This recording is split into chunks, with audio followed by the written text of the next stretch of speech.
بسم اللہ الرحمن الرحیم رب اشرح لی صدری ویسر لی امری واحلل عقدۃ من لسانی یفقہوا قولی۔ سٹیج پر بیٹھے میرے قائدین، عوامی ایکشن کمیٹی کے زعماء حضرات اور پنڈال میں بیٹھے خواتین و حضرات، السلام علیکم ورحمۃ اللہ وبرکاتہ۔ آج کا یہ جلسہ جو اپراڈا کے مقام پر اپراڈا کی یونین صدر فرشید مغل صاحب، عامر زرگر صاحب، جنرل سیکرٹری ارسلان میر صاحب اور ان کی پوری ٹیم کو میں مبارکباد پیش کرتا ہوں، جنہوں نے انتھک محنت کی، جدوجہد کی اور آج یہ پنڈال سجایا گیا۔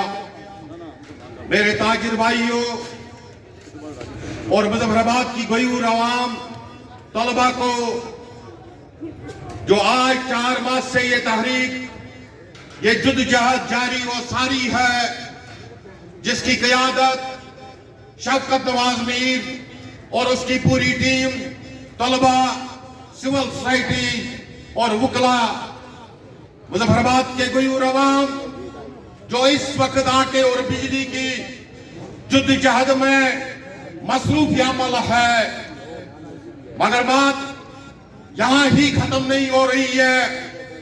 میں اپنے چیئرمین شوکت نواز میر کو، اس کی پوری ٹیم کو، اس کی جدوجہد کو سلام پیش کرتا ہوں۔ شوکت نواز میر تاجروں کا اب نمائندہ نہیں رہا۔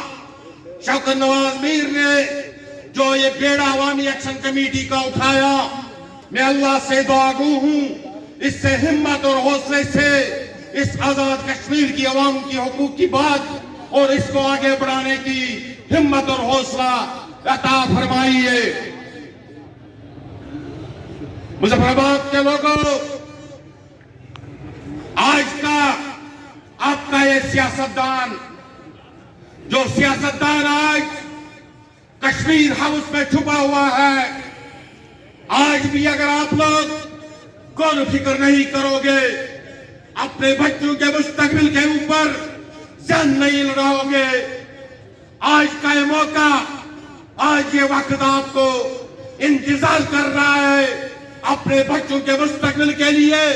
یہ سیاستدان جو آپ کو 4 ماہ سے انگلی اوپر نچا رہا ہے، اگر آج 4 ماہ سے ہم اپنے حقوق کی بات کر رہے ہیں، کیا یہ غلط تحریک ہے؟ کیا یہ غلط ڈیمانڈ ہے؟ یہ مظفرآباد کے لوگوں کو آج سوچنا پڑے گا۔ میں یہاں کسی سیاستدان کی مخالفت کرنے نہیں آیا، مگر اپنے